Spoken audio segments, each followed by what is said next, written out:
the inbound secret. My name is Bryce, and I'm your host for The Inbound Secret, where we're talking with top performers and health experts and sales badasses alike about their strategies to optimize their well-being and performance. Once again, this is The Inbound Secret, and let's get rocking and rolling. This is the inbound. This is the inbound. This is the inbound. The inbound. This is the inbound secret.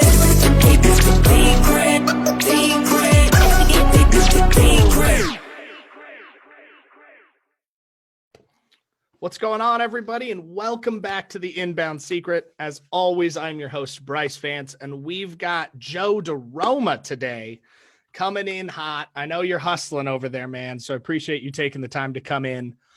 Now, I'm going to let you tell your story because it's impactful, it's passionate, it's really kind of just an inspiration. But for everybody listening, I want to give you a quick intro. Joe is the managing partner of the Successful Male here in North America. He's a certified coach from Newfield in ontology, something that's called somatic disposition. We're going to have to talk about that because just the words alone caught me. And you're leading the way towards developing a global community of men to better themselves. Is that correct? That's correct. Yeah, our mission statement's very clear: to develop 1 million men around the globe into the best versions of themselves, high charactered, high integrity, financially savvy, emotionally intelligent, so that they can leverage all that to make an impact on their families, their communities, and of course, their nations. I love it, man. I love it. Here at The Inbound Secret, we're all about helping people thrive, not just survive. And you're like the epitome of that, right? So without further ado, man, introduce yourself to everybody. Tell us a little bit about yourself. And then I want to go back a few years and talk about like old Joe and what got you here. Okay? The messy guy that we were talking about the other night, that guy. Yeah. Yeah, man. Most recently, like I said, becoming a coach, that was derived out of passion. It was derived out of leading people and hospitality. I've been leading restaurants for over 15 years now, and discovered along the way that I was very passionate about people development. Being a person who's transformed my own life and living in my highest potential and high performer. Doing all that, I discovered that I wanted to help others do the same for themselves in whatever capacity, personal or professional, right? And by doing that and having that concentration and focus on that within my teams, I then realized that I was starting to see a lot of success in business because I was so heavily involved in developing and caring for them. But the other good thing that I always tell people, I was good at it, man. Like I'm just naturally good. I make people feel special and comfortable when they're around me. I have good energy and I know that, and I show up for them.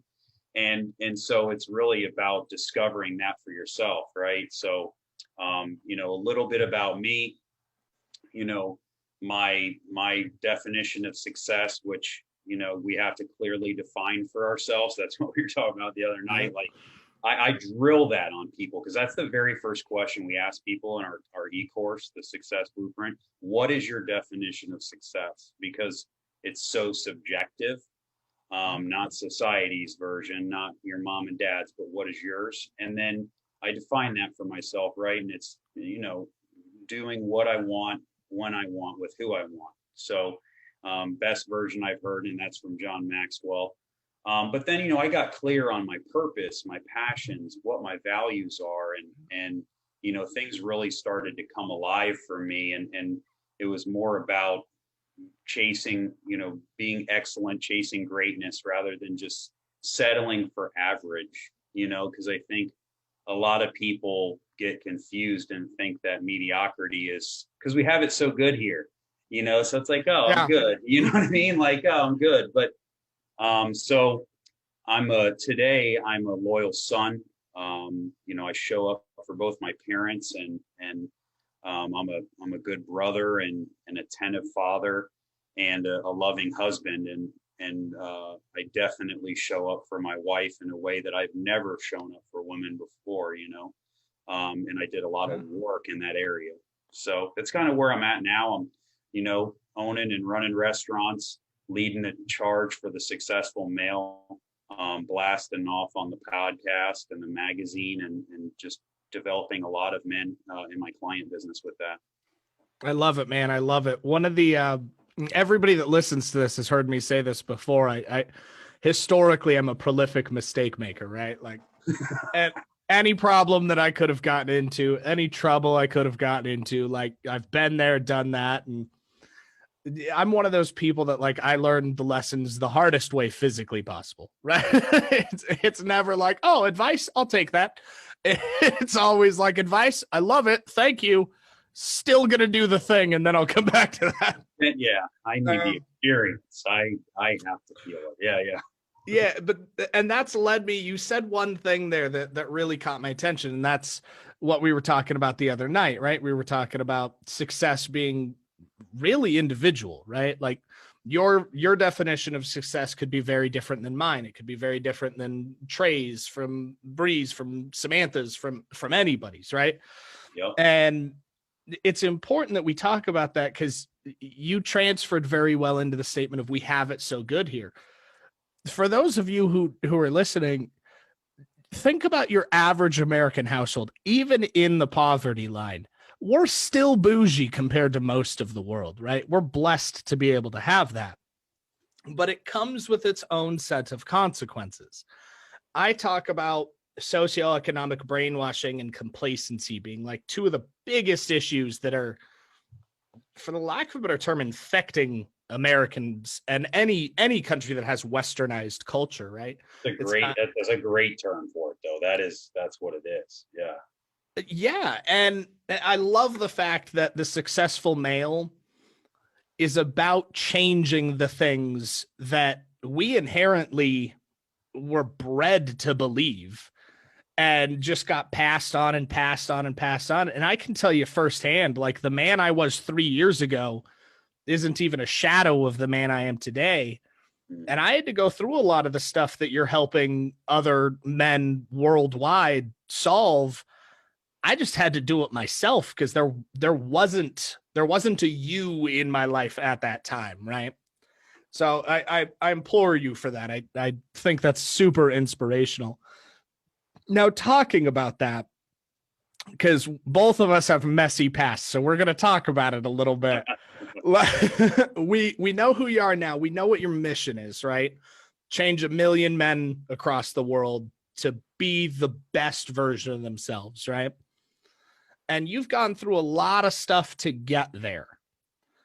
Tell me about old Joe. Like what's the history of Joe that fire started in? You're like, nah, I gotta help people with this. Well, that's a good way of putting it. I'll start it by saying the best compliment that I've ever received in my entire life was from my wife. One of the first times when we were dating, we went and hung out with one of the only friends that I still have around, because he's just a really good guy, and he always has been. We went out to dinner with him and his wife, and I lived with them for a year. Like him and I lived together for 3 years in a house, but like his girlfriend, who now is his wife, lived with us for a year, and they were just telling me stories of me and blackouts and all this craziness that I was doing. And my wife just looked at me and she said, I literally can't even bring into reality in my brain that was ever who you were.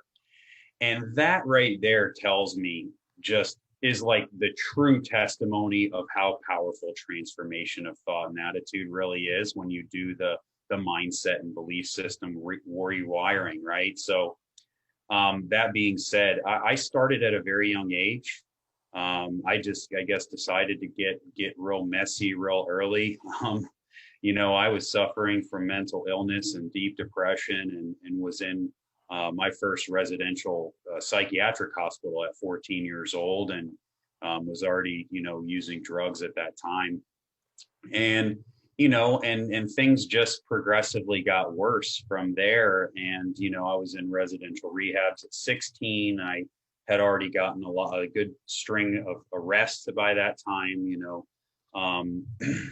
I never was really the violent type, more just doing really dumb stuff, like just being a mess. And, I dropped out of high school 6 months before my graduation date. And my parents just looked at me like I was the dumbest person on the planet, like just finished. And it just wasn't for me. I couldn't sit still.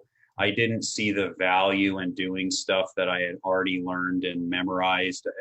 I wasn't wired that way. I love learning, but I don't like the memorization and the testing and all that stuff to see how great I am and how much I know, which again, that's deep cultural context that we could have in a whole other episode about. But so things just got, progressively worse for me. And I would say, like I tell a lot of people, I didn't come from a bad home. I have alcoholism and drug addiction on both sides of my family, and there is a lot of pain and a lot of dysfunction as a result of that.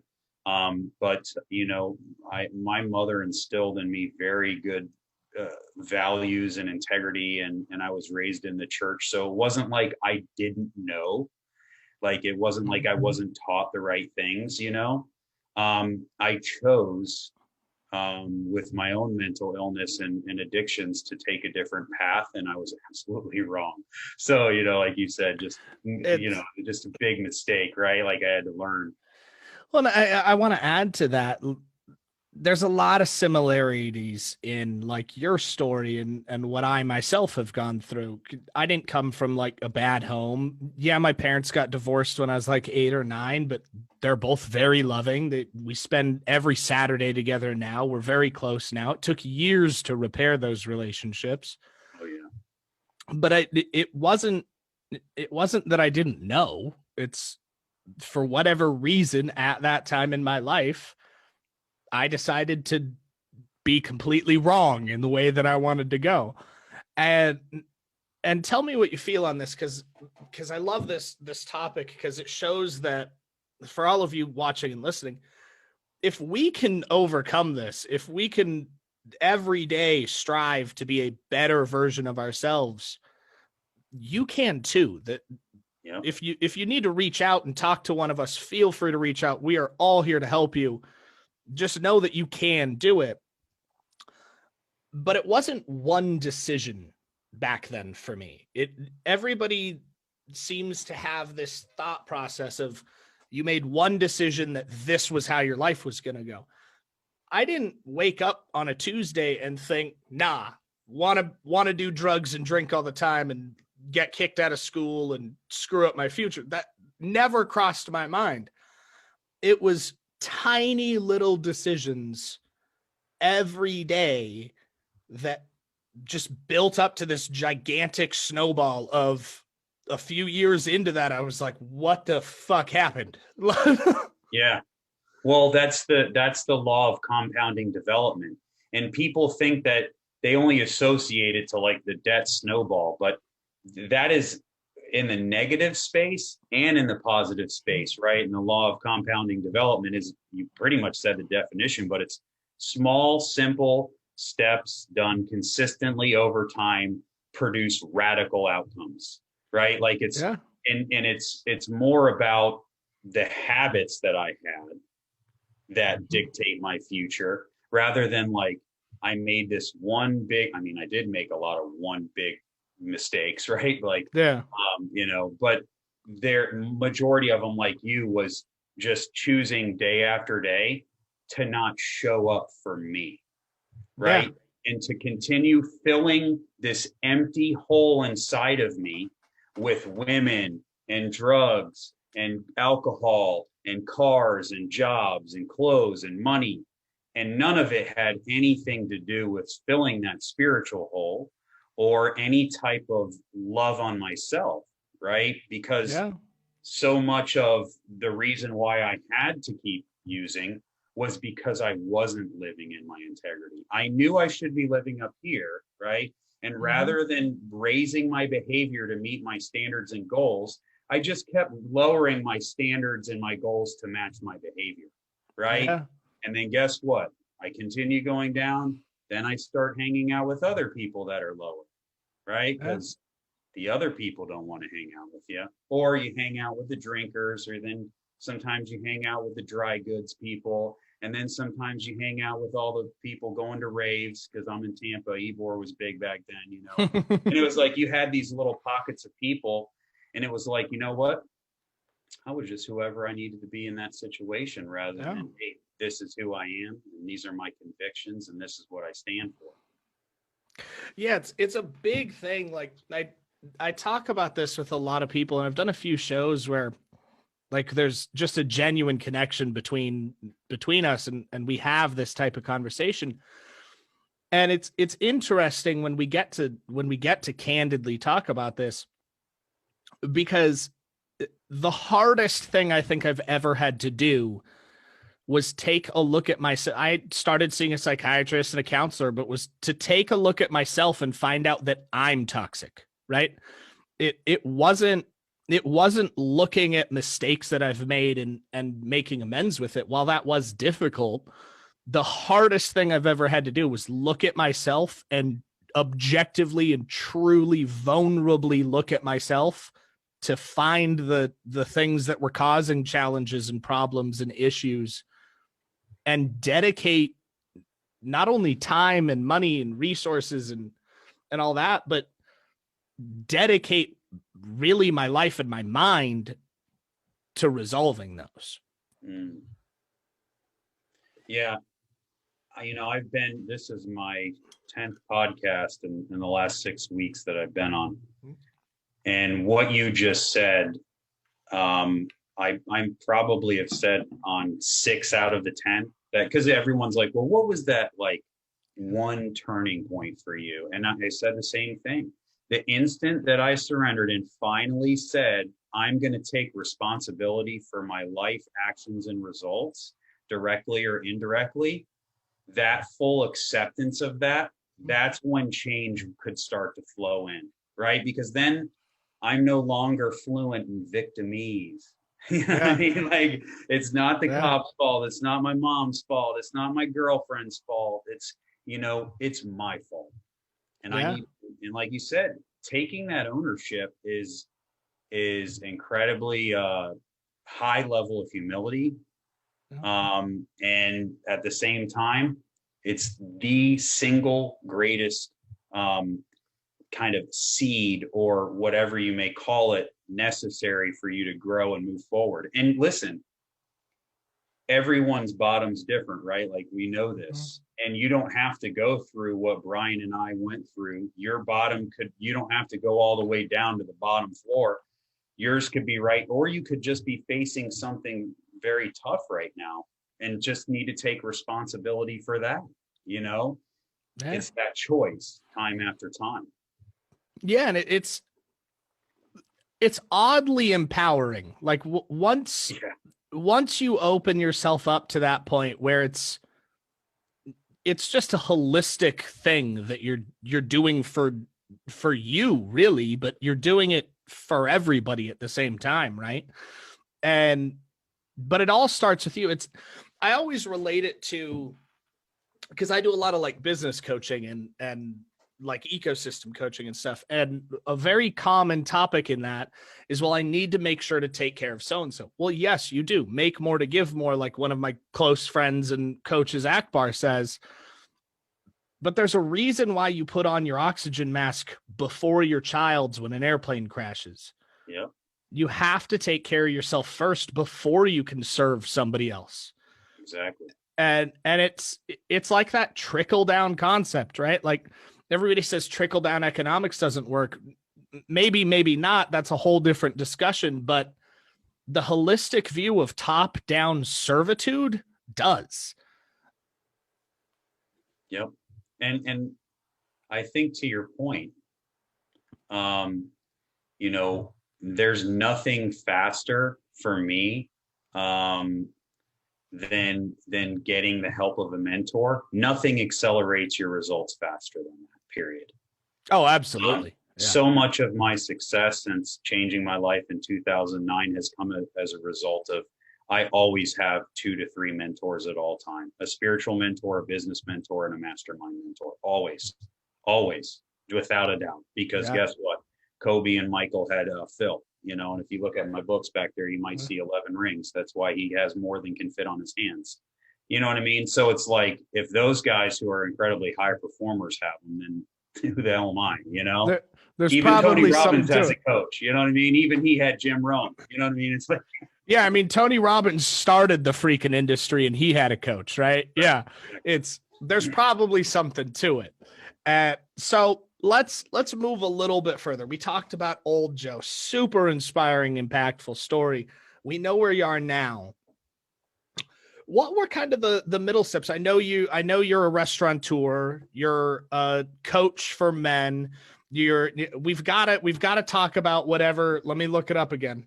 Whatever somatic disposition is here in a second.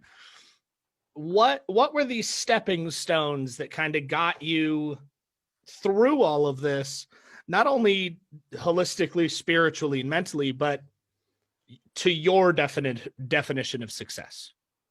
Great question. My build to where I am now was a little bit slower than others because I had a lot of mess to clean up. The first 3.5 years that I was working on myself, I didn't have a driver's license from, my arrests. And 2 months into making the decision to change, I had my son. So like I had a lot of stuff going on, you know what I mean? Yeah. And again, I was, the very first thing I did was, get help for my alcoholism. Second thing I did was I picked up reading, which, before I told my mom, who's a secondary English major, that reading is stupid. I remember saying that to her, how stupid is that to even say, but my mind was so crazy that I had to listen to Sade in my earphones to read my books on the bus to and from work. And I worked for a restaurant company for 10 years in that time frame. And I went from riding the bus serving tables to all the way to overseeing productivity for all 189 restaurants, creating change, writing SOPs, traveling the country, teaching managing partners and area directors how to improve profitability for a $600 million organization with the president and vice president. So all within that time frame, there was therapy to learn how to be in a loving, healthy relationship. Because although my folks stayed together, they weren't the beacon of love and tolerance to one another. I had to do that. I had to learn how to not objectify women and see them as a possession, but see them as an equal partner and in a relationship that we could grow together. I had to get into meditation, which I'm a daily practitioner of that now for a little over 11 years. I had to get into enriching my spiritual condition. And then about 2 years in, I got the bug for leadership. I discovered, John Maxwell, Dr. Miles Monroe, of course, Jim Rohn, Tony and Les Brown, all those guys. And so much of, all the things I'd been doing spiritually, with Wayne Dyer and Alan Watts and all these guys, all of those timeless principles translated also into the leadership domain. Plus, at that time, I was leading teams. So it was great for me to practice. But as time went on, my own experience and my ability to show up for people, right, and live high integrity, having these principles, constantly looking at my day every night. I did this thing for 6 months, Benjamin Franklin's 13 Virtues, where you reflect on, one character trait per day and see how you did every night. I did that for 6 months, just by myself. And I wasn't, telling anyone I was doing it, but just, it's these little things that you always know what you're doing. Like the most important person in the world is always watching everything you do. It's you. And as you begin to raise your integrity, self-worth always follows. They're always in perfect harmony. So I started to become confident. And, then I made one of the best decisions I've ever made. And I'm sure you can speak on this as well. You know, that new field certification that I got? Yeah. Well, that is Newfield in Colorado, from one of the founders of coaching as we know it, a guy named Julio Alayo. Incredible man, master coach, and just one of the most inspirational, wise men I've ever met. And, that costs $10,000, man. And, I'll buy a car, I'll get this, I'll get all this stuff. But then when it comes time to invest in yourself and spend that money on your own development, your mind plays with you. But the moment I made that decision and I paid that money, my life changed forever, because then I told myself, I'm worth this. Okay. Mm-hmm. And that program, again, a whole other, more evolution of changing my whole entire world. Right. And now I've given myself a whole nother set of tools to be of maximum service within the organization and lead people and, discover what it really means to chase personal and professional mastery. Right. And then year after year now, I'm just like, okay, all right, 10 grand, great. Can I do 20? Can I do 25? Right. And I keep pouring all this money back into myself. And right in the instant that I made that decision to spend that money on myself, the next week I was invited to an event to meet the founder of The Successful Male. His name is Ron Holtra. He's from Melbourne, Australia, 20-year wealth advisor and just an incredible human being. And we hit it off, and it's a crazy just movie story. We don't have time, but what I will say is that the universe, there are no coincidences, right?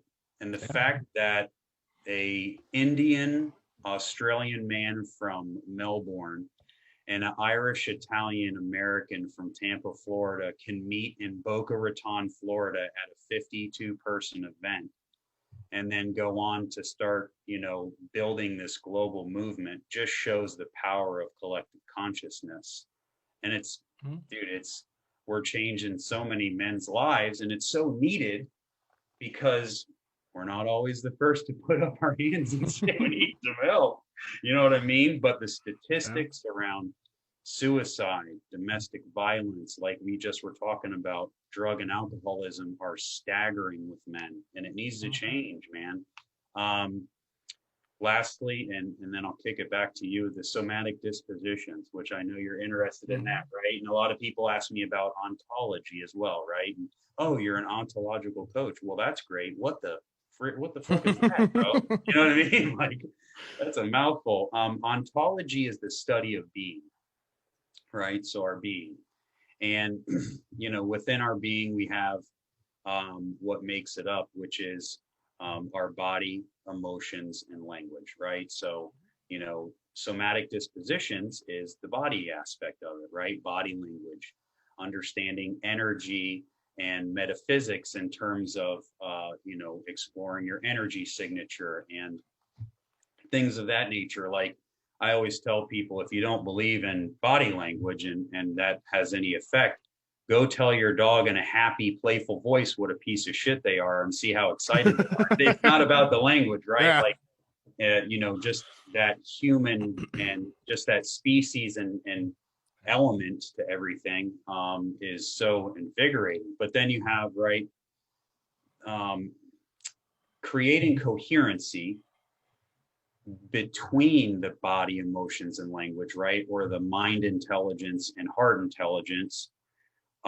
Which when you create that coherency and you can get into that space, I know you've gotten into flow and we've been talking about that too. When you get into that space, you have limitless possibilities for your future, man. And the more that we can get people into their body and understanding their emotions and being aware what's going on, getting them into their mind to see how they talk to themselves with their language and starting to create, just that clear path for them of where they want to go, they're going to be able to have rapid success and ultimate fulfillment. Oh, absolutely. I mean, one of the truest things I've ever, I mean, there's no better way to say it than say gotten enlightenment on, right? Was words have power. Like, whether it be self-thought, you don't even have to say the thing. Like, words themselves have power. How you talk to yourself has power. I mean, its truest form is you get what you focus on. And it's one of those things that, like, sadly, we're never taught or really encouraged to look into or study or discover. It's, you kind of just stumble across this at some point. And more often than not, especially with what you're doing with the male coaching, like, men are super susceptible to this, right? Because society has kind of created this culture where we don't feel pain. We can't show vulnerability. We have to be this sturdy rock. And all while that's happening, we're tearing the shit out of ourselves inside, and that has an effect. Absolutely. It's what I love, the fact that you said one of the probably best investments was when you hit that button, when you paid that check. Because it's to say, one of the only reasons I'm still alive is because I purchased a coaching program in 2017. It was July 10th at like 3 a.m. 2017. I had a gun in my mouth, drunk, lost everything, lost a company, lost a house, lost the relationship the daughter I was adopting for the relationship, cars, money, everything just gone. And during that, it finally built up to a point where that happened, and universe has a weird way of putting you exactly where you need to be when something needs to happen. And I made a phone call to a woman named Stella, who became my first therapist and counselor that I had met maybe 12 hours before that, maybe. And she gave me her card, and on the back of the card said, call 24 hours a day if you need help. And so I dialed the number. She picked up. We talked for like 3 hours. And then like that morning, I hired my first couple coaches, and it wasn't cheap. It was, if you really want to call it what it is, at that point, I was $57,000 in debt. I had like $15 in my pocket, and I maxed out some credit lines and some cards that I had just to be able to do it. But those together, and this weird universal like possibility and probability overlapping onto an opportunity, are why I'm still here, and why I've focused my entire life on my mission, which is to help people thrive, not just survive, and to conquer your complacency with consistency, to the point where I've got those tattooed on me. And in every conversation, every day with everybody, it's, how can I be 1% better than I was yesterday? And how can I help somebody else do the same thing? And it's terrifying to invest your last dollar in yourself. Yeah. But it is by far the best decision I think I've ever made. Yeah. And I want to show you this real quick. Tell me if you can see it. It's coming in now. I can see it. Yeah. It took a while. Inspiring men to thrive. It's literally the tagline on one of our thumbnails for our podcast as well. So no wonder we hooked up, bro. No wonder we hooked up. Love that. Hell yeah, man. Hell yeah. So we've only got a few minutes left. So let's wrap this up. We typically have this little bit of a tradition here where I hand it over to the guest and I have them do what we call the 3 favors. Okay. Favor 1 is your biggest, juiciest piece of gold that you think people should take action on today to start changing their life, to help them thrive, not just survive, help them conquer their complacency with consistency in whatever it is you believe. Favor 2 is your favorite of something that's changed your life, your favorite coaching program, your favorite book, your favorite place, your favorite hobby, your favorite audio, your favorite something that's helped you. And then third, how can people get a hold of you? Where can they connect with you? Where can they reach out if they want to get to know you? Where can they join your movement, become part of the solution? And if they need to join your coaching program, if they want to join the Successful Male, where can they find that? Absolutely. That's a juicy big three, bro. Yeah. That's like the old juicy fruit commercials, man. Except the flavor lasts longer than about 2 minutes. So exactly. God, you're right, man. That flavor was so underwhelming. Oh my God. All right. So number one, man, my biggest, juiciest piece of advice. Wow. I would say I'll just go on what I have, what I've been rolling with right now, right? Because there's just, you always got something that you're on, like, oh, this is my shit right now, And what I'm on right now is saying no to everything that doesn't align with the vision you have for your life. One of the most rampant addictions in the world is people pleasing. And I am a recovered people pleaser. And I want people to understand that no is a complete sentence. And there's two essential factors when we say no. And that is we get to keep our dignity and our freedom. And when we say no, when we want to say no, we get to keep our dignity and freedom. And when we say yes, when we really want to say no, we give up our dignity and our freedom. And it goes along with exactly what you said as far as not putting the oxygen mask on yourself before helping your child on the plane. It's the same principle. So determine what your vision is for your life and say no to everything that isn't that. And then you'll measure yourself how productive and focused you can be. That's number one. Number two is, what was number two? Your favorite something, book, place, relaxation method, meditation, your favorite something. Yeah, I would say my favorite thing to do is to travel, man. There has never been something more inspiring and enlightening in my life than, I've been to Bali and Spain and, all these different places. And it's incredible what it does to me in terms of enriching my extreme thankfulness that I like to practice every day. It does something to me in terms of really getting to see the world and just not only how small I am on it, right, and that humility, but also to see that there's a lot of work for us to be done in terms of helping to elevate the consciousness of the collective and continue driving the pace to serve the world. So, and absolutely.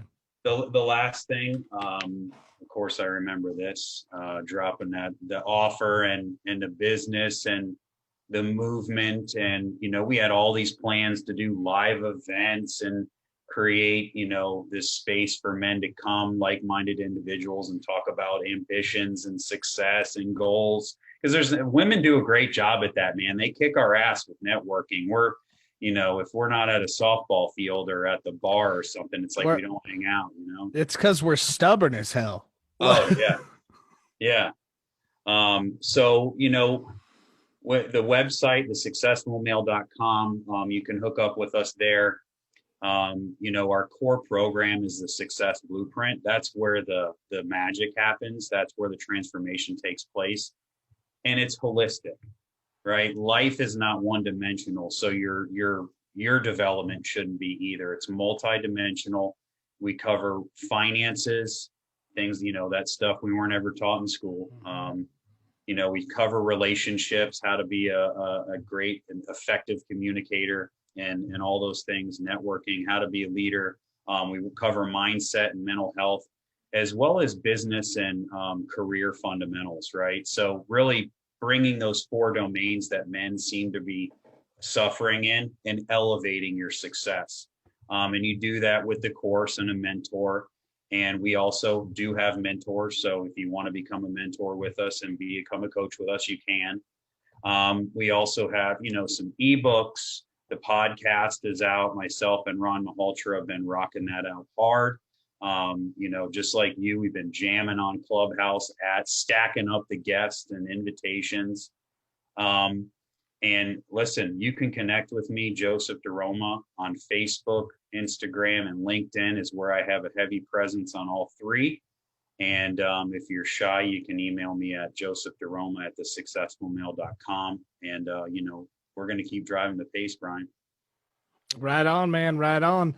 I appreciate you making the time, man. Everybody listening, all of you people here in the Inbound Secret, reach out to Joe, whether it be you just want to make friends with the gentleman, you want to join his movement, you want to make an impact, or you just want to level up. It's worth the time to find him, whether on social or email. Go check out The Successful Mail. Check out the podcast. Where are you listed on the podcast now? We're on everything: Spotify, Apple Podcasts, Stitcher, all the heavy hitters. Awesome. Go find his podcast. Give it a listen. Give it a subscribe. I know you're out here changing lives, man. I appreciate you coming on once again. Thank you, man. Pleasure to connect. This is the Inbound Secret. My name is Bryce, and I'm your host for The Inbound Secret, where we're talking with top performers and health experts and sales badasses alike about their strategies to optimize their well-being and performance. Once again, this is The Inbound Secret, and let's get rocking and rolling. This is the Inbound. This is the Inbound.